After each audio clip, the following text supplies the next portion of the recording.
एक श्वास की कीमत कितनी है। और प्रथम मंत्र आप इन्हीं सभी देवताओं के मूल मंत्र आपको प्राप्त हैं। ये भी बहुत अजब मंत्र हैं, इनकी बहुत कीमत है। तो फिर ये काल क्या करेगा, आपको कैसे नचाएगा।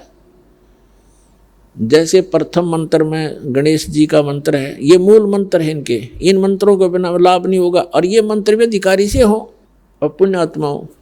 अब जैसे आप किसी अधिकारी डीसी या एसपी के पास जाते हो, एक सिंपल एप्लीकेशन ले जाते हो तो वो अपने समय पर कार्रवाई करेगा और उसके ऊपर फिर किसी की मोहर लग जा, किसकी, मंत्री की, मुख्यमंत्री की या प्रधानमंत्री का कोई संकेत कोड वर्ड हो, उस पर आदेश हो तो 5 मिनट में काम हो, सबसे पहले होगा।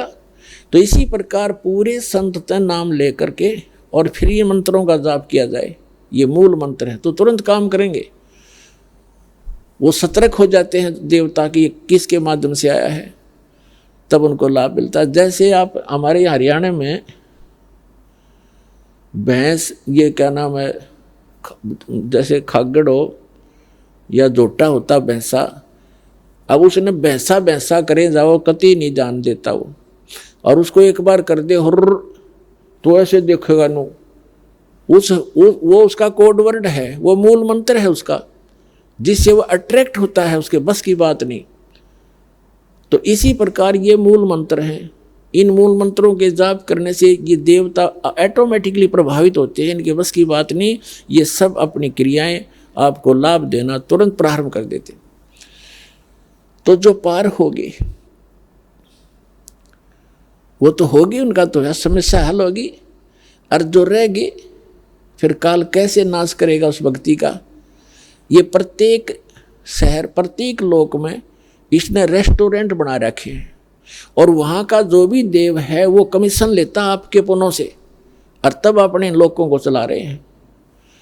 तो गणेश जी के लोक में जाओगे आपको, क्योंकि आप गणेश जी का मंत्र कर रहे हो, वहाँ कोई देवता बन जाओगे, वहाँ कोई गण बन जाओगे और आपके पुण्य उस मंत्र की कमाई को वहाँ नष्ट करके उसके बाद फिर ब्रह्मा जी के लोक में जाओगे, वहाँ पर भी आपकी पूंजी आपकी नाश होगी, सुख सभी प्राप्त होंगे जो यहाँ के नकली सुख हैं, नाचना गाना अप्सराएं शादी ब्याह फंड संड सारा होगा वहाँ पर। और लेकिन जेब कटेगी आपकी। जैसे कोई होटल में जाता है, रेस्टोरेंट में रुकता है, तो उसकी जेब पैसा वो अपनी पल्ले से खर्चता है, उसकी उसी की जो पूंजी है वो नष्ट होती है, व्यय होती है, और वो सब सुविधाएं उपलब्ध है, घंटी बजाओ सारी चीज़ खाओ, लेकिन जेब कट रही है उसकी। इसी प्रकार प्रत्येक लोक में प्रत्येक देव की जो साधना आप कर रहे हो वहाँ जाओगे, फिर विष्णु जी के लोक में जाओगे, फिर शिव जी के लोक में जाओगे, फिर दुर्गा के लोक में जाओगे, अपनी पूंजी नाश करते जाओगे, आगे चलते जाओगे। जिन्होंने सतनाम का जाप कर रखा है वो फिर ब्रह्मलोक में जाएगा। ब्रह्मलोक में इस काल ने के और धोखा कर रखा है, उसमें 4 विभाग कर रखे, स्वर्ग को 4 भागों में बांट रखा है और उसका नाम लिख दिया नकली सतलोक, अलखलोक, अगमलोक, अनामी लोक। और जो दूसरे सतनाम का जो जाप है, सतनाम के अंदर 2 अक्षर का नाम है, वो तो ब्रह्मलोक में जो सबसे पहले सतर का ब्रह्मलोक है उसमें नाश कराता है। और दूसरा जो मंत्र है उसके साथ उसको ऊपर के लोकों में, उससे ऊपर अलग स्थान बना रखे हैं, उससे अच्छी क्वालिटी के होटल, उनमें नाश कराता है। और जिसको सतनाम प्राप्त है उस प्राणी को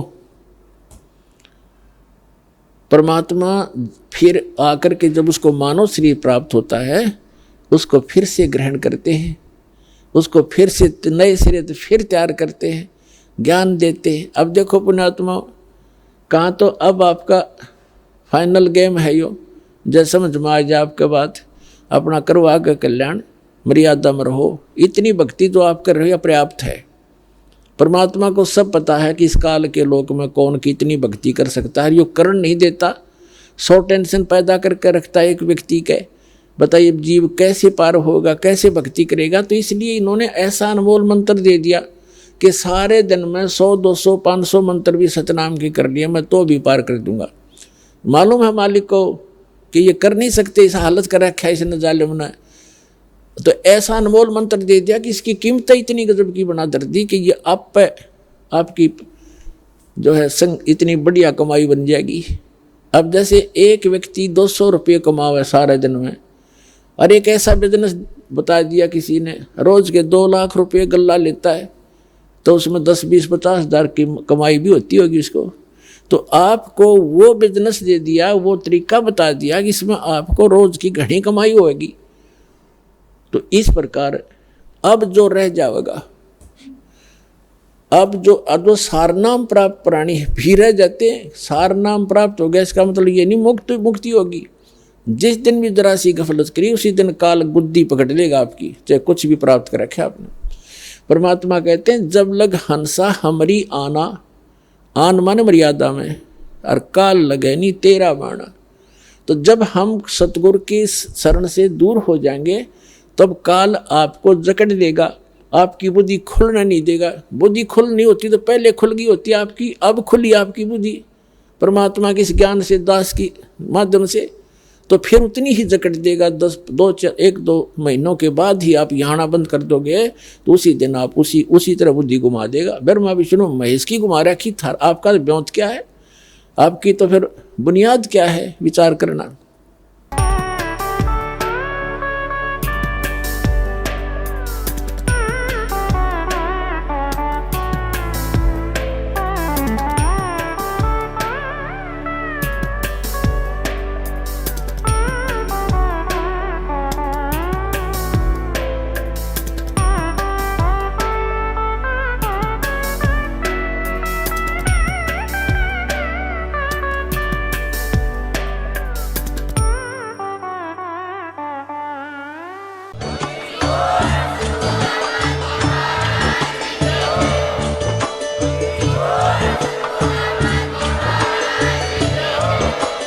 आप सुन रहे थे जगत गुरु तत्वदर्शी संत रामपाल जी महाराज जी के मंगल प्रवचन। अधिक जानकारी के लिए विजिट कीजिए हमारी वेबसाइट www.jagatgururampalji.org। संत रामपाल जी महाराज जी के शुभ आशीर्वाद से पूरे विश्व भर में 500 से भी ज्यादा नाम दीक्षा केंद्र हैं, जिन पर संत रामपाल जी महाराज जी द्वारा ऑनलाइन निशुल्क नाम दीक्षा दी जा रही है। अपने नजदीकी नाम दीक्षा केंद्र का पता करने के लिए संपर्क करें 8222880541।